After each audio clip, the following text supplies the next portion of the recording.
नमस्कार, सविताज किचनमध्ये सर्वांचे खूप खूप मनापासून स्वागत। आपण आज चहाची रेसिपी पाहणार आहोत। सकाळची सुरुवात चहानेच होते। टपरीसारखा कडक दाटसर चहा, आरोग्यदायी चहा बनवण्यासाठी आपण काय काय टाकायचे, हिवाळ्यात मस्त कडक दाटसर चहा आरोग्यदायी कसा बनवायचा ते पाहूया। चला तर मग आपण चहाच्या रेसिपीला सुरुवात करूया। आपल्याला इथं 2 कप चहा बनवायचा आहे, त्यामुळे आपण इथं अर्धा ते पाऊण कप असं पाणी घेणार आहोत। मी अर्धा कप घेतला आहे, तुम्ही पाऊण कप जरी घेतला तरीही चालेल। तर इथं दाटसर असा चहा बनवायचा आहे, त्यामुळं थोडंसं पाणी मी कमी घेतलं आहे। तर यामध्ये आपल्याला आता विलायची टाकायची आहे तोडून, आणि इथं गवती चहा आहे हे टाकायचं आहे। थोडासा सुकला आहे, पण ह्याचा फ्लेवरसुद्धा चहामध्ये छान येतो।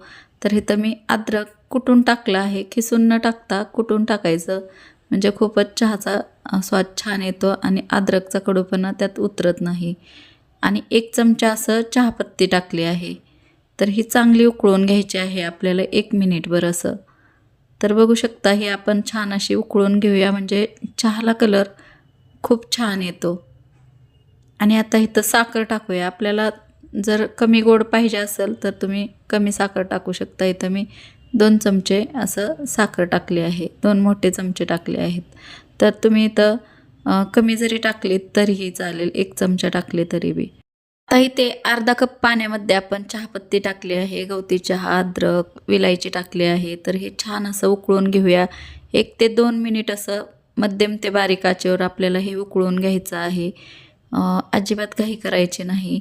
मग 2 मिनिट उकळल्यानंतर चहापत्तीचा सुद्धा कलर छान येतो, आणि अद्रक, गवती चहा, विलायचीचा फ्लेवरसुद्धा छान येतो चहामध्ये। तर इथं आता आपण 2 कप असं दूध टाकणार आहोत। आता हे सुद्धा दूध आपण छान असं उकळून घ्यायचं आहे। जर तुम्हाला जास्तच दाटसर चहा पाहिजे असेल तर तुम्ही पाणी न टाकता सुद्धा हा चहा बनवू शकता, खूप छान होतो। पाणी कमीच टाकायचं, म्हणजे चहापत्तीचा कलर छान येतो। आणि दुधामध्ये चहापत्तीचा कलर अजिबात जास्त येत नाही, म्हणून पाण्यातच चहापत्ती कधी पण चहा बनवताना उकळायची, म्हणजे चहाचा कलर छान येतो। तर आता हे बघू शकता तुम्ही, छान असं मी 2 ते 3 मिनिट असं छान उकळून घेतलं आहे। आणि उकळल्यानंतर बारीक आचेवर थोडा वेळ ठेवायचं, 1 ते 2 मिनिट असं। आणि मग आपला ह्या चहानंतर आपल्याला सर्व करायचा। अगोदर छान असा उकळून घ्यायचा दाटसर असा। अजून 1 चमचा अशी साखर टाकली आहे, कारण आमच्या घरात थोडासा जास्त गोड चहा लागतो। तर हे साखरसुद्धा छान अशी आपण विरघळून घेऊ, उकळून घेऊ आणि नंतर सर्व करू। तर तुम्ही अशा पद्धतीने चहा बनवला तर खारीसोबतसुद्धा मेंटेन राहतो, म्हणजे खारीसोबत गोड चहा असा छान लागतो। तर पिण्यासाठी बनवायचा असेल चहा तर तुम्ही कमी साखर टाकू शकता। इथं मी मारीगोल्ड बिस्किट घेतलं आहे त्याच्यासोबत खाण्यासाठी, आणि पाहू शकता तुम्ही चहाचा कलर किती छान आला आहे। चहाचा कलर तर छान आलाच आहे, पण स्वादसुद्धा छान आहे ह्या चहाचा। ह्या पद्धतीने नक्कीच बनवून पहा तुम्ही। पण पाण्यात थोडीशी चहापत्ती नेहमीच उकळून घ्यायची, म्हणजे कलर छान येतो।